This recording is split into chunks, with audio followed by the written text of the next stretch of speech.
স্বাধীন বাংলাদেশ তো আমাদেরও, এই বাংলাদেশ তো আমাদের, আমরাও তো এখানকার জনগণ, তাই না? তো শুধু 70% যদি তারা নিয়ে যায় তাহলে আমাদের অংশটা কোথায়? আমরা কোথায় যেয়ে দাঁড়াবো? তাহলে এখানে স্বাধীনতাটা আসলো কোত্থেকে? তাহলে বৈষম্য হয়ে গেল না আমাদের সাথে? যারা বলেছে যে কোটাটা ডিজার্ভ করে তারা কি অনগ্রসর? আমার তাদের কাছে আগে প্রশ্ন, যদি তারা অনগ্রসর হয় তাহলে তারা ডিজার্ভ করে।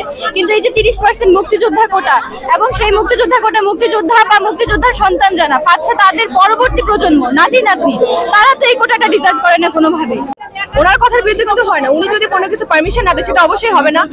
তো আসলে আর হচ্ছে যেটা যে হাইকোর্টের রায় কেন চেঞ্জ হবে না, 2018 হয়েছে, 2018 এটা ওনারা চেষ্টা করছিল যাতে হচ্ছে একটা কোটা করুক, সেটা তো হয় না। তার মানে এবারও হবে ইনশাল্লাহ, 2024 সেটাই হবে, এটা দমন হবে, দমন হবে অবশ্যই। আমরা পড়ালেখা কিসের জন্য করব? আমরা যদি ভবিষ্যতে কোনো সুযোগই না পাই, আমরা ভবিষ্যতে একটা সুযোগ, একটা চাকরির জন্য তো পড়াশোনা করতেছি, আমরা তো সেটাই পাচ্ছি না। আমরা তো দেখতেছি যে আমাদের চোখের সামনে আমাদের ক্যারিয়ার সব ডুবে যাচ্ছে, আমরা পড়াশোনার করে লাগবে কিসের জন্য করবো? তুমি যে একটা চাকরির জন্য বা কিছুর জন্য, সেখানে যদি ওনারা কোটা দিয়ে ভরে রাখেন তাহলে আমরা কোথায় যাই?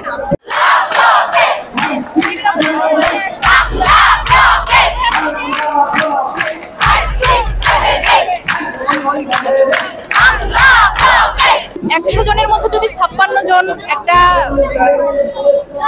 নির্দিষ্ট সংখ্যা থেকে আসে, নির্দিষ্ট অংশ থেকে আসে, তো সেক্ষেত্রে হচ্ছে দেশের উন্নয়ন সম্ভব না। আমরা মনে করি স্মার্ট বাংলাদেশ গড়ার ক্ষেত্রে মেধার কোনো বিকল্প নাই। তো সেক্ষেত্রে এই যে একটা গোষ্ঠী সরকারি চাকরির সুযোগ সুবিধা নিবে, তো এটা হচ্ছে ছাত্র সমাজ মেনে নিতে পারছে না। তাদেরকে একটা সুষ্ঠু সমাধান দেয়া এখন সময়ের দাবি, এটাই।